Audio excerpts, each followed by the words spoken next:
Sejam bem-vindos ao canal Tem Lógica. E no programa de hoje nós vamos falar sobre falácias.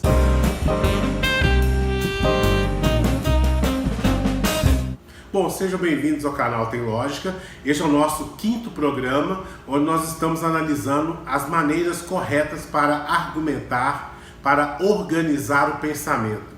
Muito mais do que aceitar o que devemos pensar, nós queremos aprender, compreender como pensar. No programa de hoje, eu escolhi falar com vocês a respeito de falácias. Falácias são erros de argumentação. São argumentos que parecem, no primeiro momento, perfeitos, sólidos, mas em uma análise mais rigorosa, nós vamos perceber que eles são inválidos, que eles possuem erros, ou seja, as premissas, de alguma maneira, não conseguem garantir a conclusão.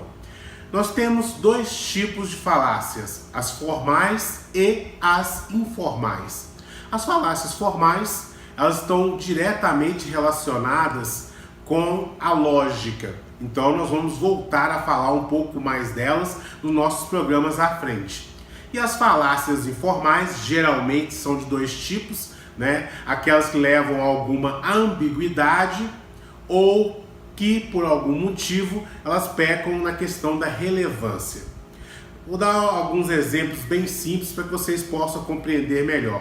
No caso de uma falácia informal, se chover, a rua estará molhada.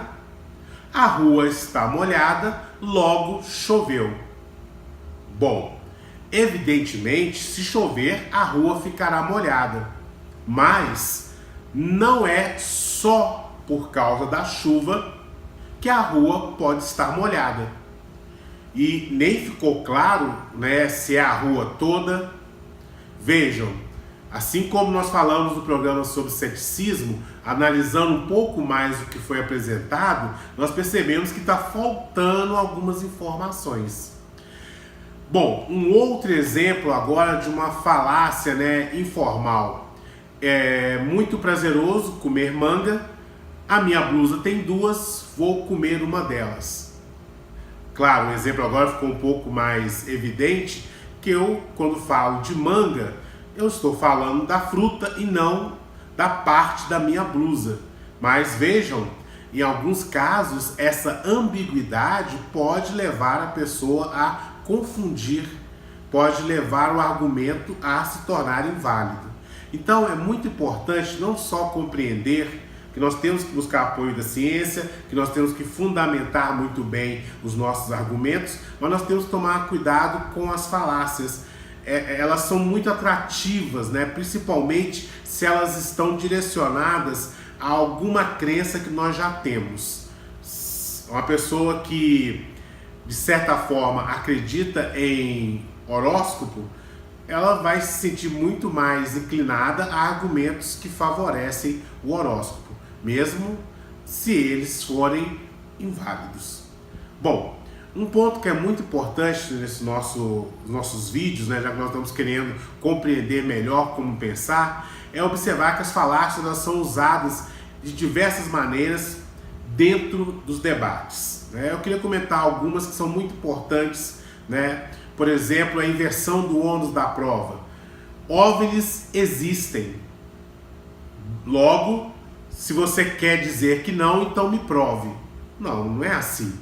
Se você está dizendo, se você está afirmando que os OVNIs existem, cabe a você também fornecer essa fundamentação. Dizer que o outro deve provar é uma inversão que não vai nos levar a lugar nenhum. Podemos também ter a relativização, podemos, de repente, perceber que o argumento é utilizado contra outro sem ter nenhuma relação direta. As pessoas às vezes querem comparar todas essas questões sobre se o casamento entre pessoas do mesmo sexo devem ou não ser aprovadas, querem comparar isso com a aprovação, por exemplo, de leis que favorecem a pedofilia. Não há relação entre uma questão e outra. As falácias, elas são muito perigosas por nos permitir facilmente achar que estamos certos. E isso não vai colaborar de forma alguma para realmente a fundamentação.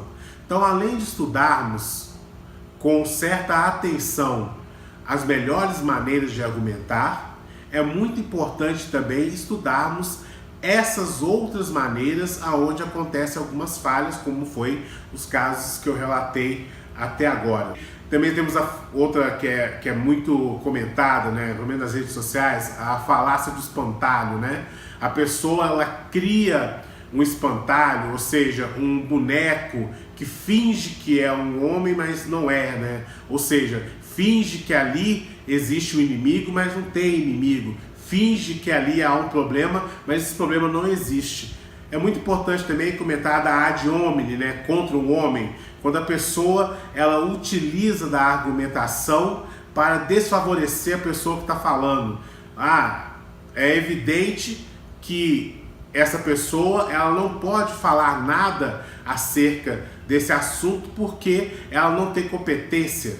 Bom, nós temos que tomar cuidado se realmente o que ela está falando requer que ela tenha competência, para não cairmos no erro de julgar a pessoa e não o argumento. Agora, é claro que se nós estamos em um tribunal de justiça, apontar para uma testemunha suas inconsistências pregressas pode sim ter influência na hora de se decidir se ou não, se a questão ali é de culpa ou não de alguém.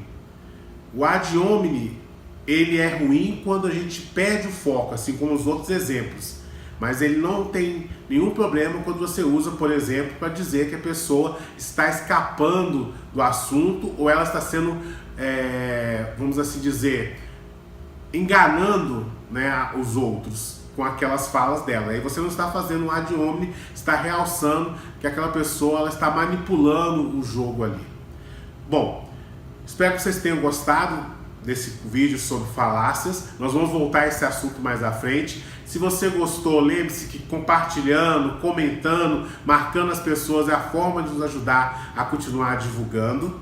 Nós estamos no Facebook, no YouTube, na versão só de áudio, que é o podcast. Então no YouTube, clica no sininho, clica aí no Facebook para receber notificações e compartilhe. E lembrando, nós queremos também saber a sua opinião, não precisa aceitar nada do que é falado aqui. Opine e argumente, isso é muito importante. Muito obrigado e até a próxima semana.